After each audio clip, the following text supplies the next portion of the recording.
தேவ சமூகத்துல நான் காத்திருப்பது ஒரு நாள் வீணாய் போகாது. அவனுடைய சமூகத்தில் அமர்ந்திருப்பது ஒரு நாள் நமக்கு வீணாய் போகாது. கர்த்தர் அதுக்குரிய ஆசீர்வாதங்கள், அதுக்குரிய மேன்மைகளை கர்த்தர் தந்து நம்மை வழிநடத்த அவர் வல்லமையுள்ள தேவனாக இருக்கிறார். புதிய ஏற்பாட்டு காலத்துல கர்த்தர் சொன்ன ஒரே ஒரு வார்த்தை, காத்திருங்கள். புதிய ஏற்பாட்டிலே ஆண்டவராகிய இயேசு அந்த சீஷரை கடைசியாக பூலோகத்தை விட்டு அவர் பரலோகத்துக்கு போவது என்பதாக தன்னுடைய சீஷர்களுக்கு அவர் கற்றுக் கொடுத்த ஒரே ஒரு பாடம் என்ன தெரியுமா? காத்திருங்கள். நீங்களும் நானும் தேவ சமயத்தை காத்திருக்க நாம் கற்றுக்கொள்ள வேண்டும். அப்போ சில 1ஆம் அதிகாரத்துல ஆண்டவராகிய இயேசு சொன்ன முதல் வார்த்தை அதுதான், பிரியமான பரலோகத்துக்கு போகும்போதாக அவர் சொன்ன ஒரு வார்த்தை 5வது வசனத்துல அவர் சொன்ன நீங்கள் காத்திருங்கள். அப்போ காத்திருங்கள் என்பது கர்த்தர் கொடுத்த கட்டளை. எத்தனை பேர் தேவ சமயத்தை காத்திருக்கிறோம்?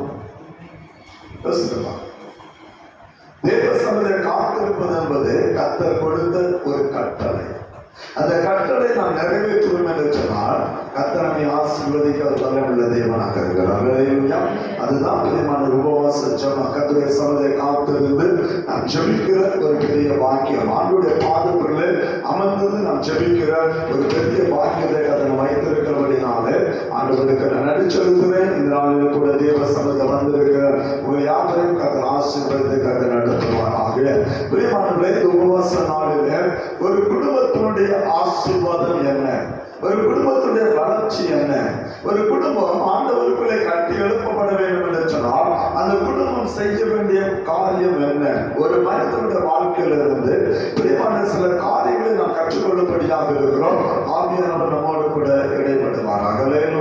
அந்த ஆவியானவர் நம்மோடு கூட நம்ம இன்னைக்கு ஒவ்வொரு குடும்பத்தைய வளர்ச்சியை நாம் எதிர்பார்க்கிறோம். என் குடும்பம் வளரணும், என் குடும்பம் ஆசீர்வதிக்கப்படணும், என் குடும்பத்தில் இருக்கிற தரித்திரங்கள் மாறணும், வறுமைகள் மாறணும், என் குடும்பத்தை என் பிள்ளைகள் ஆசீர்வதிக்கப்படணும், என் பிள்ளைகளுக்கு ஒரு குழந்தை பாக்கியம் உருவாகணும், என் பிள்ளைகளுக்கு நல்ல வேலை கிடைக்கணும், என் குடும்பம் இப்பொழுது இருக்கிறதை பார்க்கிறோம் இன்னும் அது ஆசீர்வதிக்கப்பட்டதாக இருக்க வேண்டும் என்பது எல்லாருடைய நோக்கம். அல்லேலூயா. யாராவது இந்த தரிசனம் எல்லாம் யாரும் உண்டா? யாராவது இருக்கீங்களா? யாருமே கிடையாது. எல்லாம் இந்த தரிசனம். என் தலைவனம் மாறணும், என் குடும்பத்தில் தலைவனங்கள் மாறணும், என் குடும்பத்தில் ஆஸ்திகள் பெருகணும், ஐஸ்வர்யம் பெருகணும், நல்ல இடம் வாங்கணும், நல்ல வீடு கட்டணும் என்கிறான ஒரு ஆசை இன்னைக்கு மனிதன் இருக்கக்கூடாத ஒரு காரியம். இது பூலோகத்திலே கர்த்தர் தரக்கூடிய ஒரு வளர்ச்சி. அல்லேலூயா. பூலோகத்திலே நாம் எதிர்பார்க்கிற ஆசீர்வாதங்கள். ஆனால் வேதம் சொல்லி அவை எல்லாவற்றை கர்த்தர் நமக்கு தந்து நம்மை நடத்த ஒரு வல்லமையுள்ள தேவனாக இருக்கிறார். எல்லாத்தையும் கர்த்தர் நமக்கு தருவார். ஆனால் இதை விட மேன்மையான வளர்ச்சி என்னன்னு சொன்னா நம்முடைய ஆவிக்குரிய வளர்ச்சி. நம்முடைய ஆவிக்குரிய காரியத்தை நாம் வளரும் போதுதான் பூலோகத்தினுடைய ஆசீர்வாதங்களை நாம் வளர முடியும். அல்லேலூயா. ஆவிக்குரிய வளர்ச்சி இல்லாம பூலோகத்தை ஒரு நாள் நாம் வளர முடியாது. நினைக்கலாம், ஐயா மற்றவங்க புறஜாதிகள்லாம் நல்ல வசதியா இருக்காங்களே, நல்ல ஒரு நல்ல நிலைமையில இருக்கிறாங்களே, அப்படி இந்த வளர்ச்சி எப்படி வந்துச்சு? இந்த உலகத்தின் அதிபதி அவங்களுக்கு எல்லாத்தையும் அதிகமா கொடுப்பான். அல்லேலூயா. ஏன்னா அவங்க உலகத்துக்கு புதியவர்கள், அவங்க எல்லாத்தையும் கொடுப்பான். ஆனா பரலோகத்தை மட்டும் என்ன மாட்டான், அவனால கொடுக்க முடியாது. அல்லேலூயா. பூலோகத்துக்கு அவன் நம்மளுக்கு நல்ல வசதியாக இருக்கலாம், நல்ல ஆஸ்தி உடையவர்களாக இருக்கலாம், எல்லாம் இருக்கலாம். ஆனா சமாதானத்தையும் தேவ ராஜ்யத்தை அவனால் என்ன கொடுக்க முடியுமா? அந்த ரெண்டை கொடுக்கணும்னு சொன்னா ஒரு ஆவிக்குரிய வளர்ச்சி நமக்கு தேவை. அல்லேலூயா. ஆண்டவருடைய காரியத்தை நீங்களான வளர்க்கிற பிள்ளைகளாக இருக்கணும். அதுதான் வேதம் கற்றுக் கொடுக்கிற ஒரு காரியம். ஆண்டவராகிய இயேசு நம்முடைய ஊழியத்தின் நாட்கள்ல அவர் சொந்த ஒரு காரியம், முதலாவது தேவனுடைய ராஜ்யத்தையும் அவருடைய நீதியை தேடுகிற அப்பொழுது இவர்கள் எல்லாம் உங்களுக்கு கூட கொடுக்கப்படுது. பூலோகத்தை நம்ம எதிர்பார்க்கிறோம். என் குடும்பம் ஆசீர்வதிக்கப்பட்டிருக்கணும், என் குடும்பத்தான தரித்திரங்கள் மாறணும், என் பிள்ளைகள் ஆசீர்வதிக்கப்பட்டிருக்கணும், நல்லதுதான்.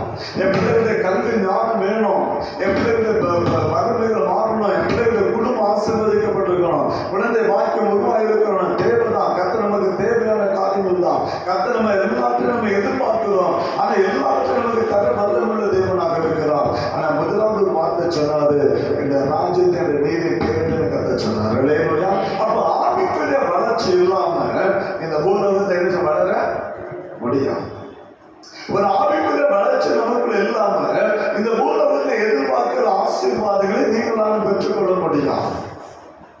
அப்படின்னு சொன்னா ஒரு வளர்ச்சியை கர்த்தர் எதிர்பார்க்கிறான். ஒரு ஆவிக்குரிய வளர்ச்சியை கர்த்தர் எதிர்பார்க்கிறவராக இருக்கிறான். அந்த வளர்ச்சி எப்படி உண்டாகும்?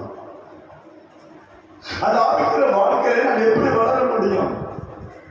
தேவனால் ஆசீர்வதிக்கப்பட்ட ஒரு குடும்பத்தை குறித்து நாம் தியானிக்கும்படியாக இருக்கிறோம். ஆவியானவர் நம்மோடு கூட இடைப்படுவார். என்னோடு கூட குறிப்பிட்டுக் கொள்ளுங்கள். அப்போஸ்தலர் 10வது அதிகாரம், அப்போஸ்தலர் 10வது அதிகாரம் 1வது வசனத்தை வாசிக்கலாம். இத்தாலிய பட்டாளம் என்னப்பட்ட பட்டாளம் எனப்பட்ட பட்டாளத்திலே 100க்கு அதிபதியாகிய கொர்நேலியு என்னும் பேர் கொண்ட ஒரு மனுஷன் செசரியா பட்டணத்திலே அவன் இருந்தான். அவன் தேவ பக்தி உள்ளவனும் வீட்டார் அனைவரோடும் கூட தேவனுக்கு பயந்தவனுமாய் இருந்து ஜனங்களுக்கு மிகுந்த தான தர்மங்களை செய்து எப்பொழுதும் தேவன் நோக்கி ஜெபம் பண்ணி கொண்டிருந்தான். போதும்.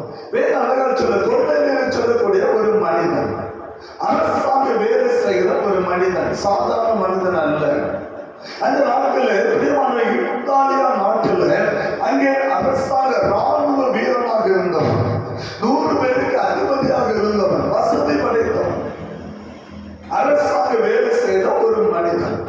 செசரியா என்று சொல்லக்கூடிய ஒரு பட்டணத்தில் அவன் வாழ்ந்து வந்தான். செசரியா பட்டணத்திலே வாழ்ந்து வந்த ஒரு மனிதன், இத்தாலியாவில் உள்ள அந்த பட்டாளத்தில் உள்ள ராணுவத்தில் அவன் வேலை செய்த ஒரு மனிதன், 100க்கு அதிபதியாக வாழ்ந்து கொண்ட ஒரு மனிதன். கர்த்தர் நல்ல ஒரு குடும்பத்தை கற்றுக் கொடுத்து ஆசீர்வதித்து வைத்திருந்தார். இன்னைக்கு நம்ம என்ன சொல்றோம்? குடும்பத்தை குறை சொல்றோம். ஆண்டுடைய சமயத்தை ஏன் ஜெபம் பண்ணல? ஐயா பிள்ளைகளை பார்க்க இருந்தையா, வீட்டு காரியத்தை பார்க்கவே நேரம் இல்லை. பிள்ளைகளை நாம் சாக்க சொல்லுகிறோம், பிள்ளைகளுடைய காரியங்கள் நாம் கொண்டு வருகிறோம். இல்லை என்று சொன்னால் புருஷனை செய்வத பணிவிடை நாம் கொண்டு வருகிறோம். வேற எந்த ஒரு சாக்கமும் நமக்கு இல்லை. நல்ல பொறுப்பு. இந்த இத்தாலியா பட்டணத்தை வாழ்ந்த மனிதன், இத்தாலியா பட்டாளத்திலே ராணுவ வேலை செய்த ஒரு அரசாங்க அதிகாரி. அவன் ராணுவ வீரன் அல்ல, அதிகாரி, 100க்கு அதிபதியாக இருந்த ஒரு அதிகாரி. பகல் முழுவதும் என்ன செய்யணும்? ராணுவத்துல வேலை பார்க்கணும். அந்த ராணுவத்தை நடத்தணும். அவனுக்கு கீழே 100 பேர் இருந்தாங்க, 100 பேர் நடத்தணும். யோசித்து பாருங்க, ஒரு குடும்பத்தை நடத்தக நமக்கு அவ்வளவு டென்ஷன். ஒரு குடும்பத்தை நடத்தக 1000 டென்ஷன், வீட்டு காரியத்தை பார்க்கிறது 1000 டென்ஷன், பிள்ளைகளை எழுப்பிட பிள்ளைகளை ஸ்கூலுக்கு அனுப்பணும்னா 1000 டென்ஷன். ஆனா இவன் 100க்கு அதிபதி, 100 பேரை நடத்தணும். 100 பேர் ஒரே மாதிரி நினைச்ச மாட்டாங்க, இருக்க மாட்டாங்க. 100 பேருக்கு அதிபதியாக வைத்திருக்கிறான். அப்படிப்பட்ட ஒரு மனிதன், அவனுக்கு குடும்பம் இருந்தது. தன் குடும்பத்தோடு வாழ்ந்து வந்த மனிதன் பிரியமானவர்களே கர்த்தருக்கு ஏற்ற வழியை நடக்க ஆரம்பித்தான். அவனுடைய வாழ்க்கையில அவனுடைய குடும்பம் ஆசீர்வதிக்கப்பட, அவனுடைய குடும்பத்தை பிரியமான நடத்தும்படியாக ஆவியானவர் கிரியை செய்கிறான். அந்த குடும்பத்தை கர்த்தர் ஆசீர்வதிக்க ஆரம்பித்தான். ஆவியானவர் அவனோடு கூட பேச ஆரம்பித்தான். கர்த்தர் பெரிய காரியங்களை அந்த குடும்பத்துடைய வாழ்க்கையை கர்த்தர் செய்தான். பிரியமானவர்களே, அந்த மனிதன் தன்னுடைய வாழ்க்கையில செய்த 4 விதமான காரியம் மாத்திரமே அவருடைய வாழ்க்கையில முதலாவது ஆசீர்வாதத்தை கொண்டு வந்தது. அதுதான் காரணம். அதான் ஆரம்பத்தில் சொன்னேன். அவர் அரசாங்க அதிகாரி, அரசாங்கம் வேலை பார்க்கணும். வேலை பார்த்துட்டு டயர்டா வருமா, 1000 டென்ஷன் தலையில் இருக்கும். 100 பேருக்கு அவன் அதிபதியாக இருந்தான். அந்த 100 பேரை நடத்தணும். அந்த 100 பேருக்கு சரியான வேலை கொடுக்கணும். ஏன்னா தேசத்தை பாதுகாக்கக்கூடிய வேலையில் இருந்தான். கரிசனை இல்லாமல் போனால் தேசத்தை பாதுகாக்க முடியும். அப்படிப்பட்ட ஒரு அதிகாரி அதிக கவனம் உள்ளவனாக இருந்தான். வீட்டு காரியங்களை அவன் கவனிக்க வேண்டும். மனைவி பிள்ளைகளுக்கு இருந்தார்கள். சகலவித காரியங்களை பார்க்க ராணுவத்தை மாத்திரமல்ல, தன்னை வீட்டை அவன் கவனிக்க வேண்டிய பொறுப்பு அவனுக்கு இருந்தது. அப்படிப்பட்ட மனிதன் முதலாவது அந்த வாழ்க்கையில் அவன் செய்த காரியம் என்ன தெரியுமா? வேத மலர்கள் சொல்லுகிறது, அவன் தேவ பக்தி உள்ளவனாக இருந்தான். பிரியமானவர்களே, 1000 வேலை அவனுக்குள்ள இருந்தாலும் அவனுக்குள்ள என்ன இருந்தது? தேவ பக்தி இருந்தது. கர்த்தரை ஆராதிக்கிற மனிதனாக இருந்தான். கர்த்தர் ஒருவரே அவன் ஆராதிக்கிற ஒரு மையமுள்ள ஒரு மனிதனாக இருந்தான். தேவ பக்தி அவனுக்குள்ள இருந்தது. கர்த்தரை பற்றின அந்த விசுவாசம் அவனுக்குள்ள இருந்தது. ஆண்டவரை மாத்திரம் நம்புகிற மனிதனாக இருந்தான். கர்த்தரை அவன் விசுவாசித்து ஆண்டவரை சார்ந்து வாழ்கிற ஒரு மனிதனாக இருந்தான். வேதம் என்ன சொல்ல தெரியுமா? உபாகமம் 7வது அதிகாரத்தில் வரும்போது, உபாகமம் 6வது அதிகாரம் நினைக்கிறேன், திருப்பிக் கொள்ளலாம். உபாகமம் 6வது அதிகாரம். ஆண்டவராய் இயேசு ஆண்டவராய் தேவன் இஸ்ரவேல் ஜனங்களுக்கு அவர் கற்றுக் கொடுத்த ஒரு மகிமையான ஒரு காரியம் என்ன தெரியுமா? 13வது வசனம் வாசி. 13, 14. உன் தேவனாகிய கர்த்தருக்கு பயந்து அவருக்கே ஆராதனை செய்து அவருடைய நாமத்தை கொண்டு ஆணையிடுவாயாக.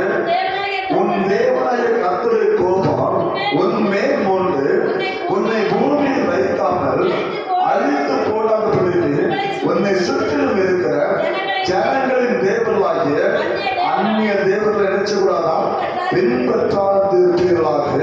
உன் நடுவில் இருக்கிற உன் தேவனாய் கர்த்தர் எரிச்சலுள்ள தேவனாக இருக்கிறார். வேதமாக சொல்றது, உன் தேவனாய கர்த்தர் ஒருவருக்கே ஆராதனை செய்வாயாக. தேவ பக்தி உள்ள மனிதன் ஆண்டவரை மாத்திரம் அவன் ஆராதிக்கிற மனிதனாக இருக்கிறான். ஆண்டவரை மட்டும் அவன் சார்ந்திருப்பான். அதுதான் தேவ பக்தியுடைய அடையாளம். தேவ பக்தியுடைய அடையாளம் கர்த்தரை மாத்திரம் சார்ந்திருக்கிற அந்த கிருபை, ஆண்டவரை மாத்திரமே அவன் சார்ந்திருக்கிற அந்த வாழ்க்கை அவன் பெற்றுக் கொள்கிறான். ஆண்டவர் சொன்னார், தேவனை கர்த்தர் ஒருவரே ஆராதிக்க வேண்டும். அன்னைக்கு தேவன் என்ன சொல்லக்கூடாது, பின்பற்ற கூடாது. பாரம்பரிய அந்நிய பழக்க வழக்கங்கள் நமக்குள்ள இருக்கக்கூடாது. அநேக இடங்களில் பார்க்கணும். பிரியமானவர்களே, வள்ளியூர் கட்டளைங்கிற ஒரு சபையில கர்த்தருடைய ஊழியத்தை செய்தோம். அப்பொழுது ஒரு குடும்பம், அந்த குடும்பம் அந்த பையன் வந்து நம்ம லட்சண சேனை குடும்பத்தை சார்ந்தவன். அந்த பிள்ளை அவன் திருமணமாக இருந்த அந்த பிள்ளை இந்து குடும்பத்தை சார்ந்த பிள்ளை. கர்த்தர் ஆராதிக்கிற குடும்பம், கர்த்தர் 2 பிள்ளைகளை கொடுத்து அவர்களை ஆசீர்வதித்தார். கர்த்தருக்கு பயப்படுற குடும்பம், பிரியமானவர்களே, கர்த்தரை குடும்பமே ஆராதிக்கிற ஒரு குடும்பம். அப்படிப்பட்ட சொல்ல அந்த சகோதரன் வெளிநாட்டுக்கு செல்லக்கூடிய ஒரு பாக்கியம் கிடைத்தது. அவன் வெளிநாட்டுக்கு கடந்து சென்றுவிட்டான். ஒரு வீட்டை கட்ட ஆரம்பிச்சாங்க. நல்ல ஒரு இடத்தை வாங்கினாங்க. வீட்டுக்கு அஸ்திவாரம் போடணும். அஸ்திவாரம் போடும்போது என்ன போட்டுருந்தான், ஐயா அஸ்திவாரம் போட வேண்டும். சரி, ஓகே, போடலாம். அதுக்கு முந்தின நாள் எனக்கு போன் பண்ண அந்த சகோதரனை போன் பண்ணான். ஐயா, நிறைய பேர் நிறைய ஆலோசனை சொல்றாங்க எப்படி அஸ்திவாரம் போடணும். நிறைய பேர் அநேக ஆலோசனை சொல்றாங்க. என்னை சுற்றி இருக்கிற ஜனங்கள்லாம் ஆலோசனை வித்தியாசமா சொல்றாங்க. நாங்க நினைச்சேன், நான் ஒரே வார்த்தை சொன்னேன், ஒண்ணுமே செய்யலாம். ஒரு சின்ன ஒரு குண்டை மட்டும் சதுரில் ஒரு குண்டை மட்டும் தோண்டி போடு, ஒரு 5-6 கல்லை மட்டும் தருவது மீதி உள்ள காலத்தை பார்த்துக்கணும். நிறைய வீட்டுல கருத்து பார்த்துக்கணும். கர்த்தருடைய கிருபையினால அதை எடுத்து அங்க செடித்து அஸ்திவாரம் போட்டோம். அதே வீட்டை பாதுகாக்கும்படியான கிருபைகளை கர்த்தர் தந்தார். பாரம்பரிய கட்டுகள் அநேக ஆலோசனை சொல்லுவாங்க, அநேக காரியங்களை சொல்லுவாங்க. நாம் யாரை ஆராதிக்கிற தேவன் நாம் புரிந்து கொள்ள வேண்டும். அநேக பழக்க வழக்கங்கள், அஞ்ஞானிகளுடைய பழக்க வழக்கங்கள் உள்ளே வரும். நாம் யாரை ஆராதிக்கிற தேவன் என்று நாம் புரிந்து கொள்ள வேண்டும். நாம் யாரை மையப்படுத்துகிற பிள்ளைகள் என்பதை புரிந்து கொள்ள வேண்டும். நல்ல வீடுகளை கட்டுவோம். பிரியமான வீடு கட்டி பாதுகாக்கிற அந்த நேரத்தை நம்ம ஞாயிற்று சொன்னோம் இல்லையா, என்ன செய்வோம் சொன்னா, 10 நாள் ஆசாரி என்ன சொன்னா அதை மட்டும் கேட்போம். வீட்டு நிலைக்கால விடும்போது பார்த்தா அங்க அவ்வளவு பட்டை பூசி வச்சிருக்கோம்.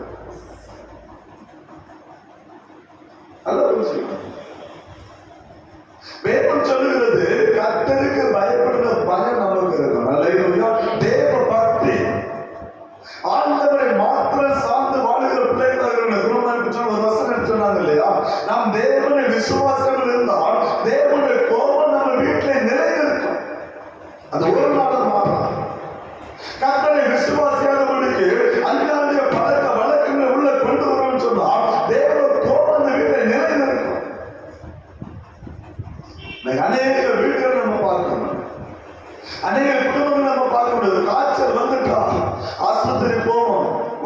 இல்ல. பிரியமானவர்களே, ஜெபம் பண்ணுவோம், ஒரு காரியம் நடக்கல, பக்கத்து வீட்டுக்காரன் சொல்லுவான், அங்க ஒரு காரியத்தை செய்த இங்க எல்லாம் மாறின்னு சொல்லுவான். உடனே சொல்லுவான், யாருக்கும் தெரியக்கூடாது, தெரியாம போய் செய்துருவான். நம்ம தேவ பக்தி எங்க இருக்குன்னு யோசிச்சுப்பாங்க. நம்ம தேவனுடைய பக்தி எங்க இருக்குன்னு யோசிச்சிருப்பாங்க. நம்ம கர்த்தருடைய மேல் வைத்திருக்கிற அந்த நம்பிக்கை எங்க என்று யோசிச்சிருப்பாங்க. யாரை நம்பி நம்ம ஜீவிக்கிறோம்?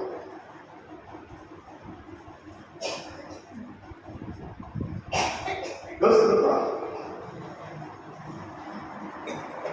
பிசாசு ஆண்டவராகிய இயேசுவை சோதிக்கும் போது கூட ஆண்டவராகிய இயேசு ஒரு காரியத்தை கற்றுக் கொடுக்கிறார். மத்தேயு 4ஆம் அதிகாரத்துல வேதம் கற்றுக் கொடுக்கிற ஒரு மகிமையான ஒரு காரியம் அதுதான். பிரியமானவர்களே, பிசாசு ஆண்டவரை அவன் சோதிக்கிறான். சோதிக்கும் போது அவன் சொன்ன ஒரு காரியம், மத்தேயு 4ஆம் அதிகாரம் 8, 9, 10 வசனங்களை வாசிக்கலாம்.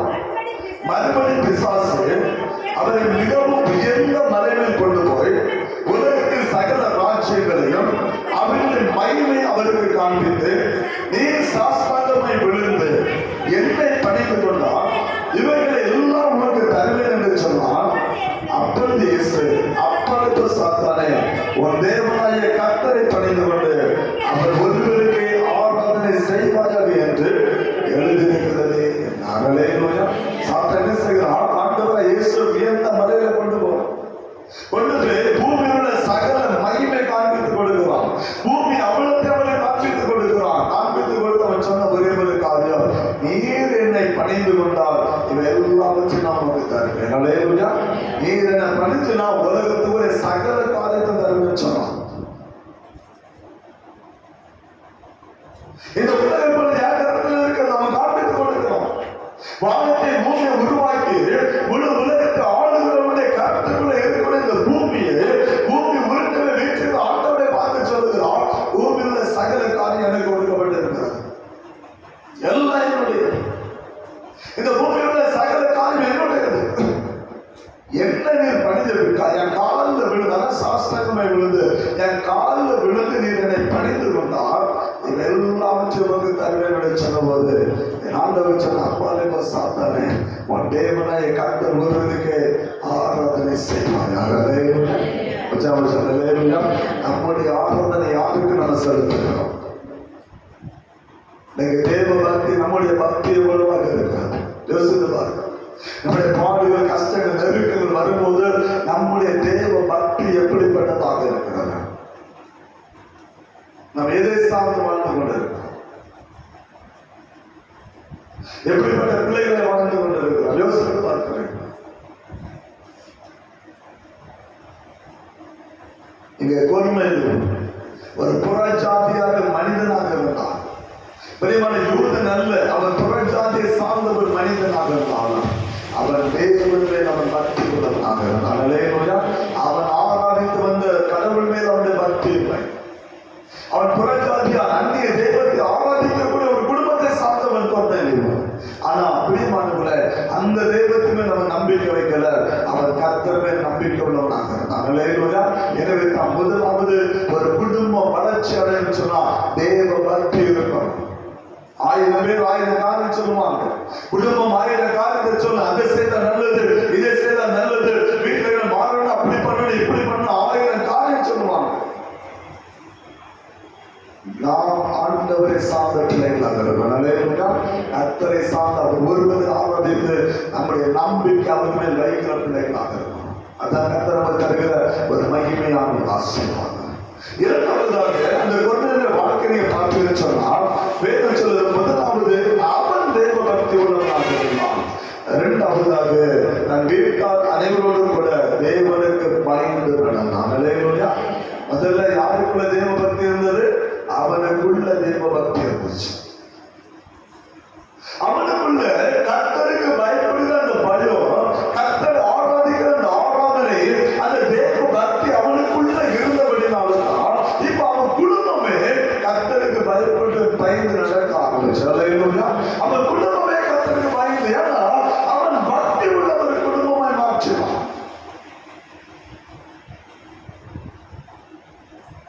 அந்த குடும்பத்தை ஒரு பக்தி உள்ள குடும்பமாய் அவன் நடத்தி வந்தான். எனவே தான் குடும்பமே கர்த்தருக்கு பயந்து நடக்க ஆரம்பிச்சு. அல்லேலூயா. அந்த பயம் இருக்கும். இந்த விளையாட்டு மதத்தை நம்ம பார்ப்போம்னு சொன்னா, இந்த குடும்பம் கர்த்தருக்கு பயப்படுற குடும்பத்தை நம்ம பார்க்க முடியும். ஒவ்வொரு நாள் வேதனை ஆகுது. சபையை பார்க்கும்போது வேதனை ஆகுது. ஞாயிற்றுக்கிழமை பார்த்தீங்கன்னா பொம்பளை மட்டும்தான் ஆலயத்துக்கு வருவாங்க. ஆம்பளை சொல்லி பார்க்க நல்ல ஒரு குடும்பம், ஒரு பெண்ணுடைய முழங்கால், ஒரு பெண்ணுடைய ஆராதனை ஒரு நாள் இந்த குடும்பத்துக்கு ஆசீர்வாதத்தை கொண்டு வராது. வேதத்தை நீங்க படிச்சு பார்த்தீங்கன்னா நம்மளுக்கு தெரியும். வேதம் கற்றுக் கொடுக்கிற ஒரு காரியம் தான். ஒரு ஆத்மனுடைய அந்த தேவ பக்தியை வைத்துதான் கர்த்தர் அந்த குடும்பத்தை ஆசீர்வதிக்கிற நல்ல தேவனாக இருக்கிறார். அதுதான் ஆதியாகம புத்தகத்தை பார்த்தீங்கன்னா, ஆபிரகாம் நிமித்தம் ஈசாக்கு என்ன செய்தான்? ஆசீர்வதிக்கப்பட்டான். சாரா நிமித்தம் அல்ல. பைபிளை எங்க வேணா படிச்சுப்பாங்க. சாரா நிமித்தம் அல்ல, ஆபிரகாம் நிமித்தம் ஈசாக்கு ஆசீர்வதிக்கப்பட்டான். ஈசாக்குடைய முழங்கால் தான் ரெபெக்காளுக்கு குழந்தை பாக்கியத்தை கொண்டு வந்தது. ஈசாக்குடைய முழங்கால் தான் ரெபெக்காளுக்கு குழந்தை பாக்கியத்தை கொண்டு வந்தது. இங்கே கொர்நேலியுடைய தேவ பக்தி தான் அவனுடைய குடும்பமே கர்த்தருக்கு பயந்து கர்த்தரை ஆராதிக்கிற ஒரு நிலைமைக்குள்ள அது கொண்டு வந்தது. நிறைய குடும்பத்தை பாருங்க, நம்ம ஆலயத்தை பார்த்து தெரியும். ஆம்பளை இருக்கிற நிர்விசான தேவ பக்தி இருக்கு. கர்த்தருக்கு பயப்படுற பயம் நம்மளுக்கு கிடையாது. கர்த்தருடைய ஆலயத்தை ஆத்மமா எண்ணுகிற என்னைக்கு தரித்திரமான யோசித்து பாருங்க. என்னைக்கு நம்ம குடும்பம் ஆசீர்வதிக்கப்படும்? எல்லாருக்கும் ஐயா என் குடும்பம் அப்படி இருக்கு, என் குடும்பத்துல வளர்ச்சி இல்லை, என் குடும்பம் இப்படி இருக்குது, என் குடும்பத்தை விரைவினோம், என் குடும்பத்தை வருமானம் இல்லை, வேலை இல்லை, எப்படி வரும்? பைபிள் அதுக்கு அனுமதி கொடுக்குதான்? முதல்ல ஒரு ஆம்பளைக்கு கர்த்தருக்கு பயப்பட பயம் வச்சோம் இருக்கணும். அதுதான் குடும்பத்துடைய ஆசீர்வாதம். அதுதான் குடும்பத்துடைய ஆசீர்வாதம். ஒரு புறச்சாட்டு ஆண்டவரை அறியாத ஒரு நூற்றுக்கு அதிபதி, அவனுக்குள்ள இருந்தது தேவ பக்தி. அந்த பக்தி அவன் குடும்பத்துடைய கொண்டு போனது. அவன் குடும்பமே கர்த்தருக்கு பயந்து நடக்கும். கர்த்தருக்கு பயப்படுற பயம் நம்ம வீட்டில் இருக்கு. இந்த குடும்பமா நம்ம கர்த்தரை ஆராதிக்கிறோம்.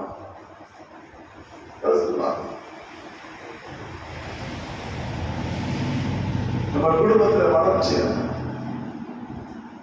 நம்ம குடும்பத்துல மேன்மை, என் கூட பிறந்த நண்பன், என் கூட பழகின நண்பனை கொடுக்கிற அந்த மரியாதை, என் கூட பழகின நண்பனை கொடுக்கிற அந்த மதிப்பு என் ஆண்டவருக்கு நான் கொடுத்திருக்கிறேன்.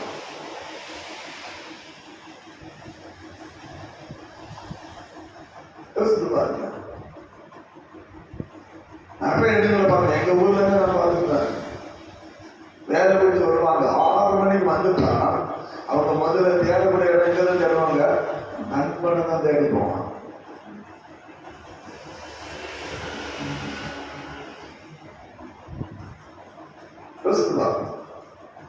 ஒரு நண்பனுக்கு உலக பிரகாரமே நம்மோடு கூட பழகிற ஒரு நண்பனுக்கு கொடுக்கக்கூடிய மரியாதை, ஒரு மதிப்பு இன்னைக்கு ஆண்டவருக்கு நம்ம கொடுத்து வச்சிருக்கிறோம்.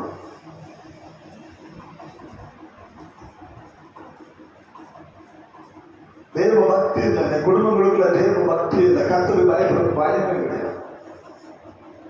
ஆனா ஆண்டவர் மட்டும் குறைச்சிடும். கர்த்தர் அதை செய்யல, இதை செய்யல, கர்த்தர் அந்த ஆசீர்வாதம் எனக்கு தரல, இதை தரல, அப்படி பண்ணல, இப்படி பண்ணல, 1000 குறை ஆண்டவரை சொல்லுவான். ஆனா ஆண்டவர் நம்ம பக்தி உள்ளவங்கள இருக்கிறோமா? கர்த்தருக்கு பயப்படுற பயம் நமக்கு இருக்கலாம். பைபிள் சொல்ல சங்கீதம் 34 கர்த்தருக்கு பயந்தவர்களுக்கு ஒரு குறையும் இல்லை. கர்த்தருக்கு பயந்தவர்களுக்கு குறையுள்ள பிரியமானவர்கள், கர்த்தருக்கு பயப்படுகிற ஆத்மாக்களை கர்த்தர் விடுவித்து பாதுகாக்கிறார். சங்கீதம் 32வது சங்கீதத்தை திருப்பி விடலாம். 32வது சங்கீதத்துல ஆண்டவராகிய தேவன் கற்றுக் கொடுக்கிற ஒரு மகிமையான ஒரு காரியத்தை நீங்கள் அறிந்து கொள்ள முடியும். சங்கீதம் 33 வாசிக்கலாம். 18வது வசனம் சொல்லுகிறது, தமக்கு பயந்து தமது கிருபைக்கு காத்திருக்கிறவர்களின் ஆத்துமாக்களை மரணத்துக்கு விலக்கி விடுவிக்கவும் பஞ்சத்திலே அவர்கள் உயிரோடை காக்கவும் கர்த்தருடைய கண் பஞ்சத்தில் அவர்கள் உயிரோடை காக்கணும்னு சொன்னா கர்த்தருக்கு பயப்பட பயம் எனக்கு இருக்கணும். என் ஆத்துமாவை கர்த்தர் பாதுகாக்கணும்னு சொன்னா, பலவீனங்களுக்கு என்னை விலக்கி பாதுகாக்கணும்னு சொன்னா, என்னுடைய வீடு ஆசீர்வதிக்கப்படும் சொன்னா, என் வீட்டில் தரித்திரங்கள் மாறணும்னு சொன்னா, என் குடும்பத்தில் பஞ்சம் மாறணும், என் குடும்பத்தில் கஷ்டங்கள் கடன் பிரச்சனை மாறணும்னு சொன்னா, என் ஆண்டவருக்கு பயப்படுற பயம் எனக்கு இருக்கும். அல்லேலூயா. உச்சமா சொல்ற அல்லேலூயா. என் ஆண்டவருக்கு பயப்படுற பயம் இருக்கும். பயம் எதை சொல்லுது? கர்த்தருக்கு பயந்தவருடைய கிருபைக்கு காத்திருக்கிற ஒவ்வொரு ஆத்துமாக்களை கர்த்தர் விடுவிக்கிறார். பஞ்ச காலத்திலே கர்த்தர் உயிரோடு அவர் பாதுகாக்கிறார்.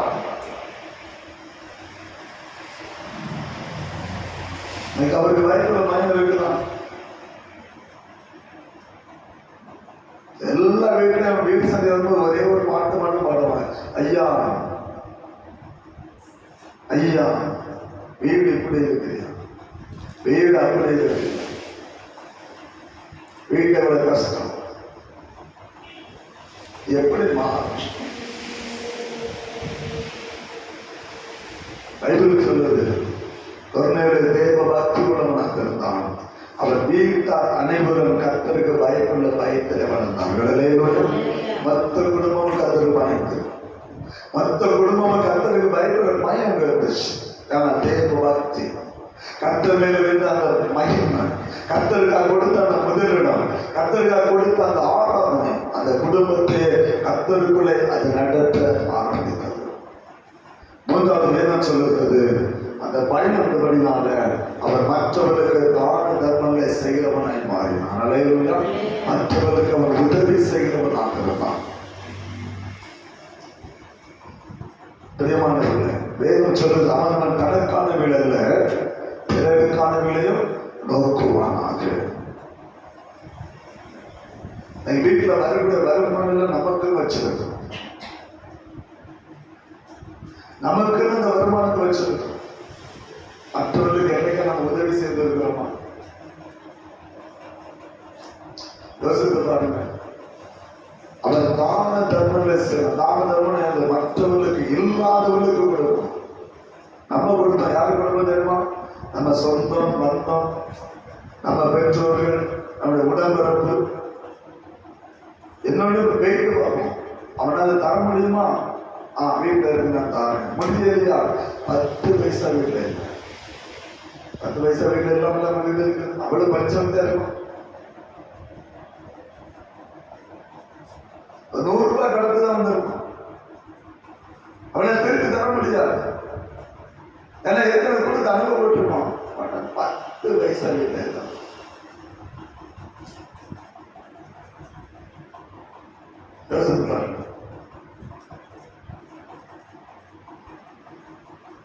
நம்முடைய வாழ்க்கை எப்படி மற்றவர்களும் உதவி செய்கிற பிள்ளைகளாக இருக்கிறோம்.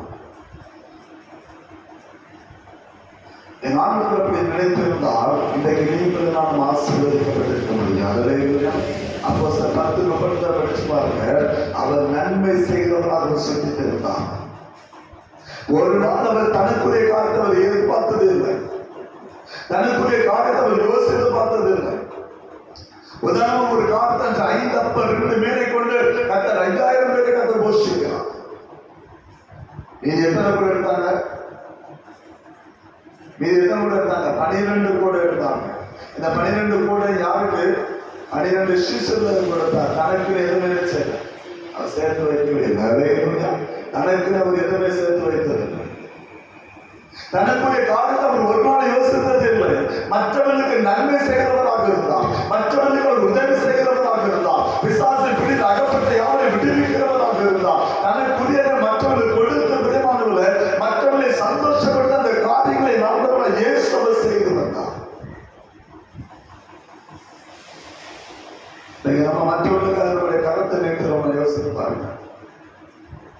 நீங்க எத்தனை மற்றவர்கள் நம்ம உதவி செய்யணும்.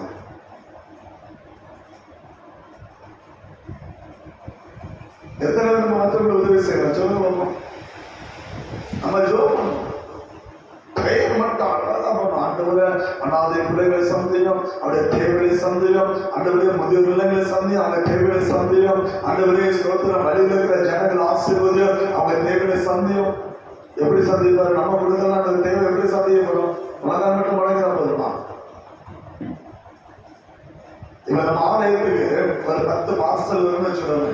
எவனோ ஒரு ஹெல்ப் பண்றான், 10 வாசல் வந்து எங்களை சொன்னாங்க, ஐயா 10 ஏழைகளுக்கு இதை கொடுங்கன்னு சொல்றாங்க. வாய்ப்பு அந்த 10 வச்சிருக்கோம். நம்ம ஆலயத்தில் எத்தனை மன்னர் நகைகள் இருக்குன்னு சொல்லுங்க. அந்த வாசல் என்னருக்கு என்ன தெரியும்?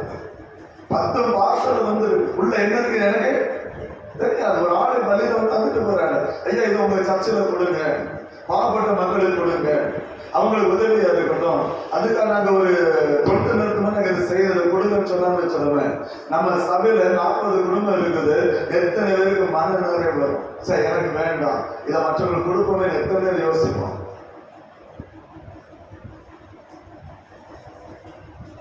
சரி நான் தான் ஒரு 10 பேரை செல் பண்ணி கொடுத்துட்டேன்னு வச்சுக்கோங்க. மற்ற 30 மனநிலை பேர் குருவையா ஆளு வந்து எனக்கு தவிர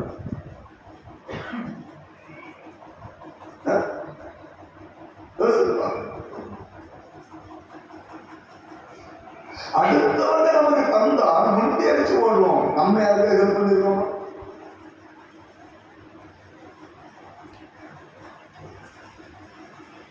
பட்டாளத்தில் வேலை சொன்ன குடும்பத்தை கூட நம்ம கவனிக்கணும். நம்ம குடும்பத்துக்கு தேவை, பொருளாதார வசதி தேவை. அரசாங்கத்தில் எவ்வளவு சம்பளம்னு வரைக்கும் நமக்கு சொல்லல. ஆனா நம்ம குடும்பத்தை கவனித்தது மாத்திரமல்ல, மற்றவர்களுக்கும் அவர் உதவி செய்கிறவனாக இருந்தார். அதுதான் குடும்பத்துடைய வளர்ச்சி. அதுதான் ஆண்டவர் கற்றுக்கொள்ள வாங்க 2 இருந்தனா ஒன்றை இல்லாதவனுக்கு என்ன செய்யும்? இல்லாதவனுக்கு என்ன செய்யணும்? கொடுக்கணும். இயேசு கற்றுக்கொள்ள வாங்க 2 அங்கே இருந்தா இல்லாதவனுக்கு கொடுக்கப்படாது. அவர்கிட்ட இருக்கிற மற்றவர்களுக்கு கொடுத்து பழகுது. எத்தனை பேர் நம்ம உதவி செய்தது சொல்ல முடியுமா?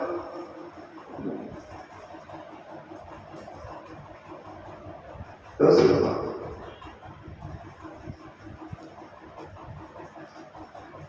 கர்த்தர் நமக்கு கொடுக்கிற காரியங்களே மற்றவர்களுக்கு நாம் உதவுகிற பிள்ளைகளாக இருக்கணும். கொரோனாவில் எப்படி இல்லை, அவனுக்குள்ள அந்த தேவ பக்தி, அவனுக்குள்ள அந்த தேவ பக்தி அதுதான் முக்கியம். அவனுக்குள்ள அந்த தேவ பக்தி, அவனுக்குள்ள இருந்த அந்த ஆண்டவருக்கு கொடுத்த அந்த உதவி, கர்த்தருக்கு கொடுத்த அந்த மகிமை, கர்த்தருக்கு கொடுத்த அந்த காரணம் இருந்தபடினால முதலாவது குடும்பமே கர்த்தருக்கு பயந்து, 2வது கர்த்தர் அவன் மற்றவர்களுக்கு தான தர்மங்களை செய்கிறவனாய் மாறினான். அல்லேலூயா. அல்லேலூயா. நம்ம செய்யணும், மற்றவர்களுக்கு உதவி செய்யணும். தேவையில் இருக்கிற ஒரு மனிதன் இருக்கிறான், அவனுக்கு உதவி நம்மளால் முடிந்த உதவி நம்ம செய்யணும். அது கர்த்தர் நமக்கு கொடுத்த மகிமையான ஒரு ஊழியம், அது கர்த்தர் நமக்கு தருகிற ஒரு பெரிய வாக்கியம். இறைக்கிற கடன் தான் என்ன செய்யும்? இறைக்கிற கடன் தான் என்ன செய்யும்? மற்றவங்களுக்கு கொடுத்தாதான் கர்த்தர் நமக்கு என்ன செய்வார்? தந்து உதவுவார். கொடுங்கள் அப்பொழுது கொடுங்கள் அப்பொழுது வாயில மட்டும் சொன்னாங்க கொடுத்து வாங்க.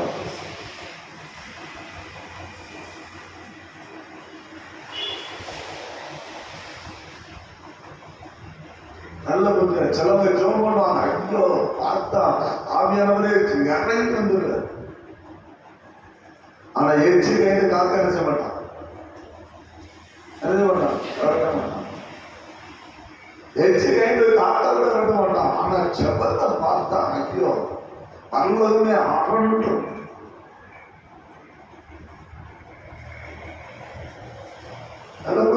இன்னைக்கு நம்முடைய பக்தி, நம்முடைய ஆவிக்கிற வளர்ச்சி எப்படி நம்ம யோசிக்கணும்.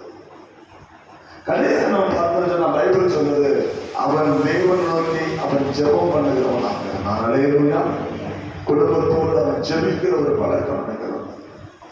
அதுடைய சகோதரர்களை முழந்தாலை மடக்கி அவன் ஜெபம் ஆரம்பித்தான். அவனுடைய வேலை ஜெபத்துக்கு தடையாக இல்லை, அவனுடைய குடும்ப ஜெபத்துக்கு தடையாக இல்லை. அதுடைய சகோதரன் முழந்தாலை முடக்கி அவன் ஜெபிக்கிறவனாக இருந்தான். கர்த்தரை தேடுகிறவனாக இருந்தான். 1000 வேதனை செய்வது எவ்வளவு டயர்டா வந்தாலும் சரி, அவன் குடும்பத்தை கவனிக்கிற அந்த காரியத்தை 1000 டென்ஷன் வந்தாலும் சரி, அவனுக்குள்ள இந்த பழக்கத்தை அவனால் மாற்ற முடியல. அவனுக்குள்ள இந்த பழக்கம் 4 விதமான பழக்கம். ஒன்று, தேவ பக்தி உள்ளவனாக இருந்தான். 2வது, குடும்பமாய் கர்த்தருக்கு பயப்படுறது பயமனுக்குள்ள இருந்துச்சு. 3வது, தான தர்மங்களை செய்கிறவனாக இருந்தான். 4வது, அந்த முழங்கால் முழங்க ஆரம்பித்தது. கர்த்தர் அந்த குடும்பத்தை ஆசீர்வதிக்க ஆரம்பித்தார். அல்லேலூயா. அந்த குடும்பம் வளர்ந்தது பிரியமானவர்களே. என்ன சொல்ல தெரியுமா? நீங்க அதே அப்போஸ்தலர் நடவடிக்கைகள் 10வது அதிகாரத்துல நீங்க 31வது வசனத்தை படிச்சு பார்த்தீங்கன்னா உங்களுக்கு தெரியும். அவன் எப்ப ஜெபம் பண்ண தெரியுமா? 30வது வசனத்தை வாசிக்கலாம். அதற்கு கொர்நேலியு 4 நாளைக்கு முன்னே என் நேரத்தில் நான் உபவாசித்து 9 மணி நேரத்தில் என் வீட்டிலே ஜெபம் பண்ணி கொண்டிருந்தேன். அப்பொழுது பிரகாசமுள்ள வஸ்திரம் தரித்த மனுஷன் ஒருவன் எனக்கு முன்பாக இருந்து, கொர்நேலியுவே, உன் ஜெபம் கேட்கப்பட்டது, உன் தான தர்மங்கள் தேவனுடைய சந்நிதியில் 2 காரணம் சொல்லு. உன் ஜெபம் கேட்கப்பட்டது, நீ செய்த தான தர்மம் தேவ சந்நிதியில் நினைவு கூறப்பட்டது. அல்லேலூயா. அல்லேலூயா. ஆண்டவர் 2 காரியத்தை அங்க வெளிப்படுத்துகிறார். ஒன்னு சொல்லுகிறான், பேதுருவை பார்த்து சொல்லுகிறான், 4 நாளைக்கு முன்னே இதே நேரத்துல 9 மணி வேளை நான் ஜெபம் பண்ணிட்டு இருந்தேன். கை கட்ட சொல்லலாம், 9 மணி வேளை நான் ஜெபம் பண்ணிட்டு இருந்தேன். அப்படி ஜெபம் பண்ணும்போது ஒரு மனிதன் என்னோட சம்பந்தம் வந்தான். அது வந்து சொல்ல ஒரே ஒரு காரணம், கொர்நேலியுவே, முதல்ல உன் ஜெபம் கேட்கப்பட்டது. அல்லேலூயா. உன் ஜெபம் தேவ சம்பந்தம் கேட்கப்பட்டது. 2வது, நீ செய்த தான தர்மம் பரலோகம் நினைவு கூர்ந்தது. அல்லேலூயா. நல்ல யோசிக்கும். நம்ம செய்கிற காரியம் பரலோகம் நினைவு. அதான் வேதம் சொல்லுது, அவனவன் கிரியைகளுக்கு தக்க பலன் கற்றுக் கொண்டு வருவான். அவனவன் கிரியைகளுக்கு தக்க பலனை கற்று. கிரியன் சொல்லும்போது ஜெபம் பண்ணி பயபக்தியா இருந்து பைபிள் வாசித்தது, ஐயோ சோத்திரம் சோத்திரம் போட்டு மட்டும் கிரியை இல்ல, மற்றவர்கள் உதவி செய்வது கிரியை. நாம் செய்கிற காரியம் பரலோகம் நினைவு. நாம் ஜெபிக்கிற ஜெபம் பரலோகம் நினைவு கூறும். வேதம் சொல்லுது, அவன் ஜெபித்துக் கொண்டிருக்கிற ஒரு மனிதன், அவன் தொடர்ந்து அவன் ஜெபம் பண்ணி கொண்டே இருக்கிறான். பரலோகத்தை கேட்க சொல்லி அவனுக்கு தெரியாது. நான் செய்கிற தான தர்மம் பரலோகம் நினைவு கூறும் என்று சொல்லி அவனுக்கு தெரியாது. அவனுக்கு தெரிந்தது ஜெபம் மாத்திரம். அல்லேலூயா. கர்த்தருக்கு பயப்படுற பயம், பெருமான் தேவ பக்தி, தான தர்மம், ஜெபம், இந்த 4 தான் கொர்நேலியுவுக்கு தெரியும். வேற எதுவுமே தெரியாது. இந்த 4 காரியங்களை தன்னுடைய வாழ்க்கையில் அவன் செய்து கொண்டு வந்து கொண்டே இருந்தான். ஒரு நாள் அது மாறவில்லை. அந்த கிரியை அவன் நடைபெற்றுக் கொண்டே வந்தான். ஒரு நாள் 9 மணி வேளை அவன் ஜெபித்துக் கொண்டிருக்கும்போது என் ஆண்டவர் அவனை சந்திக்கிறான். வேறு அவனுக்கு தெரியாது யார் சந்திக்கிறது. அவன் சொன்னான், ஒரு மனிதன் வந்தான். சொன்ன ஒரே ஒரு காரியம், கொர்நேலியுவே, உன் ஜெபம் கேட்கப்பட்டது. அல்லேலூயா. உன் ஜெபம் பரலோகத்தில் கேட்கப்பட்டது. நீ செய்த தான தர்மங்கள், தான தர்மங்கள், அதான் பலம் பன்மையில சொல்லப்பட்ட ஜெபம் ஒருமை. நீ பட்ட ஜெபம் கேட்கப்பட்டது ஒருமை. தான தர்மங்கள், நீ இன்னாமல் செய்த தான தர்மம் பரலோகம் நினைவு. அல்லேலூயா. பரலோகம் நினைவு வருகிறது. அதான் சொன்ன, மற்றவர்களுக்கு நாம் உதவி செய்யும்போதுதான் பரலோகமுடைய கிரியைகளை அது கண்ணோக்கி பார்க்கணும். அல்லேலூயா. மற்றவர்களுக்கு நாம் உதவி செய்ய எல்லாம் எனக்கு எனக்கு எனக்கு சொன்னா என்ன ஜெபம் நான் சொல்லி பரலோகம் அதை ஏற்றுக்கொள்ளவே ஏற்றுக்கொள்ளாது. அல்லேலூயா. பரலோகம் ஏற்றுக்கொள்ளணும்னு சொன்னா மற்றவர்களுக்கு உதவி செய்கிற பிள்ளைகளாக, மற்றவர்களுக்கு நம்முடைய உதவி கரத்தை நீட்டுகிற பிள்ளைகளாக இருக்கும். நம்மளை இயற்ற அளவுக்கு மற்றவர்களுக்கு தான தர்மங்களை நாம் செய்கிற பிள்ளைகளாக இருக்கும். யாருக்கும் மனம் போனவே கூடாது. வேதமெல்லாம் நம்ம கற்றுக் கொடுக்கிற ஒரு காரணம். கொர்நேலியுவின் மனம் கோணி போகவில்லை. எந்த அளவுக்கு அவனால் மற்றவர்களுக்கு கொடுக்க முடியுமோ தனக்கும் தன்னுடைய குடும்பத்துக்கு போக மற்ற எல்லாவற்றையும் மற்றவர்களுக்கு அவன் கொடுக்கிற குணம் இருந்தது. மற்றவர்களுக்கு கொடுத்தபடினாலே கர்த்தர் அவனை நினைவு. அதான் வேதம் கற்றுக்கிற ஒரு காரியம். நம்ம சொல்றோம் இல்லையா, ஒரு 7 சபதை என்ன செய்தான்? 2 காசு என்ன செய்தான்? ஒரு ஏழை விதவை 2 காசை கத்தருக்கு போட்டான். அது என்ன தெரியுமா? அது என்ன தெரியுமா? அவன் போட்ட காணிக்கை என்ன காணிக்கை தெரியுமா? அது என்ன காணிக்கை தெரியுமா? எருசலேம் தேவாலயத்துல 7 காணிக்கை பெட்டி வைக்கப்பட்டது. எருசலேம் தேவாலயத்துல 7 காணிக்கை பெட்டி அங்க. ஒவ்வொரு அந்த 7 காணி வரும் நாட்களை ஆண்டவர்கள் நாட்களை தந்தா கண்டிப்பா அந்த 7 காணிக்கை பெட்டி அவர்களுக்கு நான் பேசுறேன். 7 காணிக்கப்பட்டு 7 காரியங்களுக்காக இது வைக்கப்பட்டிருக்கும். அதுல ஒரு காணிக்கப்பட்டுதான் மற்றவர்களுக்கு உதவும்படியாக, ஏழைகளுக்கு உதவும்படியாக வைக்கப்பட்ட காணிக்கப்பட்டு ஒன்று. அல்லேலூயா. மற்றொரு உதவி செய்யும்படி வைக்கப்பட்ட காணிக்கப்பட்டு ஒன்று. அந்த விதவை போட்ட காணிக்கை அந்த பெட்டியில கொண்டு போட்டான். அவருடைய எண்ணம் என்ன தெரியுமா? என்னை விட ஏழ்மையான நிலைமையில அநேக ஜனங்கள் இருக்கிறாங்க. என்னை விட ஏழ்மையான நிலைமை, என்னை விட தரித்திரமான நிலைமையில் அநேகர் இருக்கிறாங்க. எனக்காவது ஒருவேளை ஆதரவு கிடைக்கிறது, விடுதலையாக இருந்தாலும் ஒருவேளை ஆதரவு கிடைக்கிறது. என்னை விட ஏழ்மையான நிலைமையில் அநேகர் இருக்கிறாங்க. அவர்களுக்கு போய் சேரணும், அவங்களுக்கு அந்த காணிக்க போய் சேரணும் என்கிற எண்ணம் அவளுக்குள்ள இருந்தபடினால்தான் தனக்கு இருந்த அந்த காணிக்கையை என் ஆண்டவருக்காக அவள் கொடுத்தாள். அல்லேலூயா. மற்றவர்களுக்காக அவள் கொடுத்தாள். எனவே ஆண்டவர் சொன்னார், எல்லாரும் போட்ட காணிக்கை விட அவள் போட்ட காணிக்கை மேன்மையானது என்று சொன்னார். அல்லேலூயா. எண்ணம். ஏன்னா எல்லாரும் தனக்கு இருக்கிறத அந்த இடத்துக்கு கொடுத்தாங்க. ஆனா அவ அப்படி இல்லை, தனக்கு உண்டானது எல்லாவற்றையும் அவள் போட்டு விட்டா. அடுத்த வேளை அவளுக்கு என்னது இல்லவே இல்லை.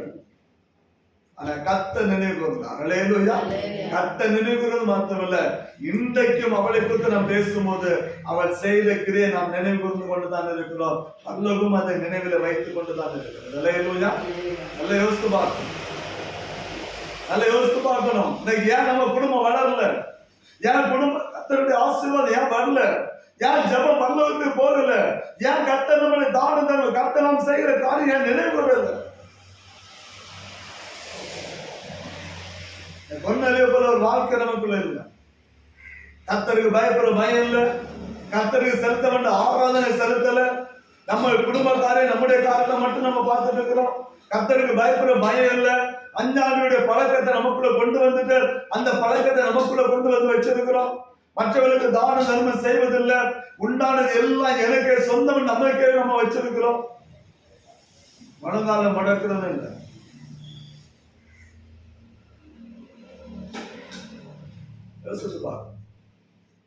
ஏன் நம்ம குடும்பம் வளரல? ஏன் நம்முடைய பிள்ளைகள் ஆசீர்வதிக்கப்படல? ஏன் நம்முடைய பிள்ளைகளுடைய தேவைகள் இன்னைக்கு சந்திக்கப்படல? ஏன் நம்முடைய பிள்ளைகளுடைய குறைகள் நிறைவாகல? ஏன் இன்னைக்கு கர்த்தர் வைத்த அந்த பரிபூர்ண ஆசீர்வாதத்தை ஏன் நம்ம பெற்றுக்கொள்ள முடியல? பொன்னழிவை போல நாம் வாழ்வோம் என்று சொன்னார். அவனுக்குள்ள இருந்த அந்த 4 குணாதிசயங்கள் நமக்குள்ள இருக்குமா? கர்த்தர் நம்முடைய குடும்பங்களை ஆசீர்வதிக்க ஒரு தலைமுறை தேவனாக இருக்கிறார். கர்த்தர் நம்முடைய குடும்பங்களை ஆசீர்வதிப்பார். நம்முடைய ஜெபம் பரலோகம் ஏற்றுக்கொள்ளும். நாம் செய்கிற தான தர்மங்களை பரலோகம் ஏற்றுக்கொள்ளும்.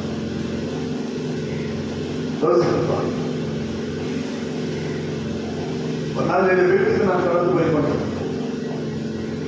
என் இடத்தில் நான் கடந்து போய் கொண்டிருக்கும் போது பிரியமானவர்களே, நம்முடைய முட்டைக்காடு தாண்ட உடனே அந்த இடம் சரியா தெரியல. அதை போய் கொண்டிருக்கும்போது ஒரு 4 பிச்சைக்காரர்களுக்கு உட்கார்ந்து கொண்டிருந்தார். அவர் உட்கார்ந்து ஒரு பிரியமான வரிசையா உட்கார்ந்து ஒரு பிச்சை எடுத்துக் கொண்டு வர நேரம் ஒரு மனிதர் காலையிலே வந்தார். ஒரு மனிதர் காலையிலே வந்தார். வந்து ஒவ்வொரு பார்சல் சாப்பாடு அந்த 4 பேருக்கு அவர் கொடுத்திருக்கார்கள் சென்றார்களே. அந்த 4 பேருக்கு ஒரு வேளை ஆகாரம் கொடுத்தவர் கடந்து சென்றார். அந்த காட்சியை பார்க்கும் ஒரு பெரிய சந்தோஷமான ஒரு நாள். மற்றவர்களுக்கு நாம் உதவி செய்யும் போது அது பரலோகம் நினைவு வரும். அதே நம்ம வீட்டை நம்ம சேர்த்து வச்சோம்னா அது ஒரு நாள் நமக்கு நிலைநிற்கும்.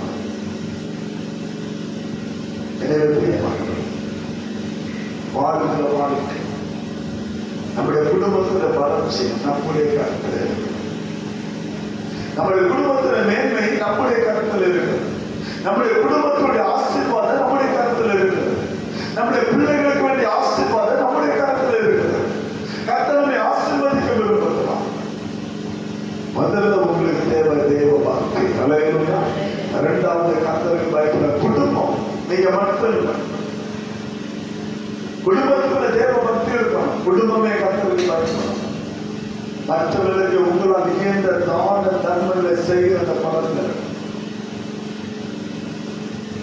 நான்காவதாக வளர்ந்தாலும் முடக்கிப்பாங்க. கர்த்தர்களை ஆசீர்வதிப்பார். அல்லேலூயா. சொன்ன 3 குணத்தை பிற்பாடுதான் ஜெபத்தாண்டு எழுதுறார். ஆகியவர் தெளிவாக முதல்ல 3 குணத்தை எழுதித்தான் கடைசி அவருடைய பலன்களுக்கு எழுதுறாங்க. அப்ப ஜெபத்தை விட அந்த 3 காரியம் மேன்மையானதாக இருந்தது. அல்லேலூயா. அந்த 3 காரியம் மேன்மையானதாக இருந்தது. அதை விட ஜெபம். ஜெபம் கேட்கப்பட்டது, தான தர்மம் நினைவு கூறப்பட்டது. நினைவுகளுக்காக ஒரு நாள் அழைத்து போனார். அதுதான் கர்த்தர் செய்கிற மகிமையான ஒரு நாள். அதுதான் பொன்னேவி குடும்பத்தை ஆசீர்வதித்தது. அதுதான் சந்தோஷத்தை கொண்டு வந்தது. அதுதான் பொன்னேவி குடும்பத்தை ரட்சிப்பை கொண்டு வந்தது. அதுதான் பொன்னேவி குடும்பத்தை பரிசுத்தத்தை கொண்டு வந்தது. அதுதான் பொன்னேவி குடும்பத்தை ஆசீர்வாதத்தை தீர்மானங்களை மேம்படுத்தினது. அதே பொன்னேவி குடும்பத்தை கர்த்தருக்கு நமக்கு சாட்சியாக வேதத்திலே கர்த்தர் எழுதி வைத்திருக்கிறார். அல்லேலூயா. அவன் செய்த 4 காரியத்தையும் நீங்கள் நானே கடைபிடிக்க வேண்டும், நீங்கள் நானும் அந்த காரியத்தை செய்ய வேண்டும் என்று சொல்லி ஆவியானவருக்கு நமக்கு எழுதி வைத்திருக்கிறார். அதுதான் வளர்ச்சி. அதுதான் ஆவிக்குரிய வளர்ச்சி. இந்த 4 காரியமும் நம்முடைய ஆவிக்குரிய வளர்ச்சி. இந்த 4 காரியத்தை நாம் வளரணும் என்று சொன்னால் இந்த பூலகத்தை நம்ம எதிர்பார்த்த சகல காரியங்களையும் கர்த்தர் நமக்கு தந்து நம்மை ஆசீர்வதித்து நம்மை மேம்படுத்த கர்த்தர் வல்லமையுள்ள தேவனாக இருக்கிறார். அல்லேலூயா. பூலகத்தின் ஆசீர்வாதம் கிடைக்கும். ஆனா அதை விட வேண்டாம் ஆவிக்குரிய வளர்ச்சி. ஆவிக்குரிய வளர்ச்சி தான் பொன்னேறின வாழ்க்கையாக இருந்தது. அந்த வாழ்க்கை நமக்குள்ளே வருமானால் கர்த்தர் நம்மை ஆசீர்வதித்து நடத்த வல்லமையுள்ள தேவனாக இருக்கிறார். அல்லேலூயா. நம்முடைய கிருபைக்குள்ளே நம்மை வைத்து பாதுகாத்து நம்மை நடத்த வல்லமையுள்ள தேவனாக இருக்கிறார். எனவே அப்படிப்பட்ட கிருபையும் அந்த 4 குணாதிசயங்களை கர்த்தர் நம்முடைய வாழ்க்கையை கொண்டு வருவதற்காக அந்த 4 விதமான கிரியை நாம் செய்கிற பிள்ளைகளால் ஆவியானவர்கள் உருவாக்கப்பட்டாங்க. மற்றவருடைய கருத்து அர்ப்பணிக்கிறது சொல்லுமா கர்த்தர் அவரை ஆசீர்வதித்து நடத்துவாராக. ஆமென். ஜெபம் செய்வோம்.